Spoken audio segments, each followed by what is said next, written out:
SSC के बारे में मुझे पता चला कॉलेज के फाइनल ईयर्स के दौरान ही मेरे कॉलेज के सीनियर से। उन्होंने मुझे बताया कि किस तरह इस एग्जाम के थ्रू आप इनकम टैक्स में इंस्पेक्टर बन सकते हैं। बस तब से दिमाग में एक ही जुनून था कि बस इनकम टैक्स में इंस्पेक्टर बनना है। और वहाँ से एक डायरेक्शन लेस लड़के को एक डायरेक्शन मिल चुकी थी। कॉलेज के फाइनल ईयर के एग्जाम्स हो चुके थे और मेरे और एसएससी के एग्जाम के बीच में सिर्फ 2.5 महीने का वक्त बाकी था। ये सब कुछ बहुत इंपॉसिबल सा लग रहा था। उस वक्त मेरे सामने दो रास्ते थे, या तो मैं पहले ही हार मान लूं और अगले साल के पेपर के लिए तैयारी करूं, या फिर इन 2.5 महीनों में अपनी मेहनत से अपनी किस्मत खुद लिखूं। जानते हैं मैंने क्या किया? मैंने दूसरा रास्ता चुना और अपनी किस्मत खुद लिखने का फैसला किया।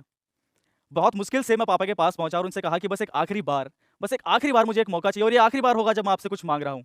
पापा ने भी मुझे कोचिंग की फीस दे दी भरोसा करके। अब जाहिर सी बात है कि वक्त बहुत कम था, तो मुझे ये पता करना था कि मैं इस एग्जाम में कहाँ स्टैंड करता हूँ। उसके लिए मैंने मॉक टेस्ट दिया। जब रिजल्ट आया तो मेरा नाम लिस्ट में नीचे से 7वें नंबर पे था। लेकिन उससे मुझे ये पता चला कि इन सब लोगों के बीच में मुझे कितनी मेहनत करनी है। तो अब शुरू हुई एसएससी की पढ़ाई। अब जब आप पढ़ाई करते हैं तो आपको बहुत सी चीज़ें डिस्टर्ब करती हैं, दोस्त डिस्टर्ब करते हैं, रिश्तेदार डिस्टर्ब करते हैं, फ़ोन भी डिस्टर्ब करता है। अब मुझे भी करता था। तो इन सब से निजात पाने के लिए मैंने एक तरीका निकाला। मैं अपनी पढ़ाई रात को किया करता था। रात को एक तो वातावरण शांत होता है, आपको डिस्टर्ब करने के लिए ना दोस्त होते हैं, ना रिश्तेदार होते हैं। आपका दिमाग भी बिल्कुल आपकी पढ़ाई में होता है। इधर-उधर नहीं भटकता आपका दिमाग। जहाँ तक फ़ोन की बात है, फ़ोन को भी मैंने स्विच ऑफ कर दिया था। अब उसका काम सिर्फ़ इतना था कि वो मुझे हर उस नींद से जगाता था, जो नींद मुझे मेरे एम से दूर ले जाए।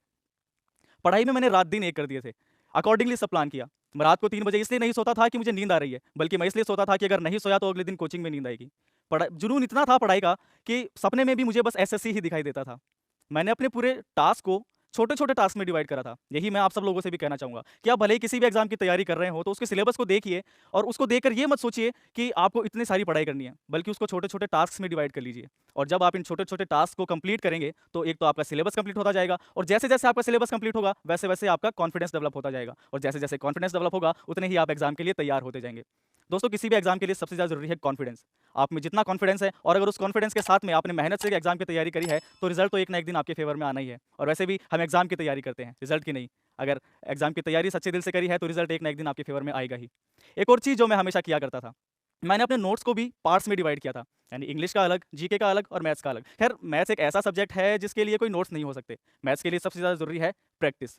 जितनी आप मैथ्स की प्रैक्टिस करते हैं, उतने ही आप मजबूत होते जाते हैं। तो जीके का सिलेबस हर साल चेंज होता है। इंग्लिश के सवाल भी लगभग हर साल चेंज हो ही जाते हैं। लेकिन मैथ्स एक ऐसा सब्जेक्ट है जिसके सवाल भले ही चेंज हो जाएँ, लेकिन बेसिक कांसेप्ट वो ही रहता है। मैं उसी की हमेशा से तैयारी किया करता था। मैं एसएससी की तैयारी के दौरान मैंने अपने दिमाग को इस तरह से तैयार किया था कि इसमें हमेशा कोई ना कोई सवाल ही घूम रहा होता था। जब मैं कभी दोस्तों के साथ में किसी दुकान पे भी खड़ा होता था, तो कोई ना कोई करंट टॉपिक छेड़ दिया करता था। उससे होता क्या था कि मैं हर टाइम कोई ना कोई नई नॉलेज अपने दिमाग में स्टोर कर रहा होता था। और इन छोटे-छोटे गोल्स को अचीव करने का फ़ायदा पता है क्या हुआ?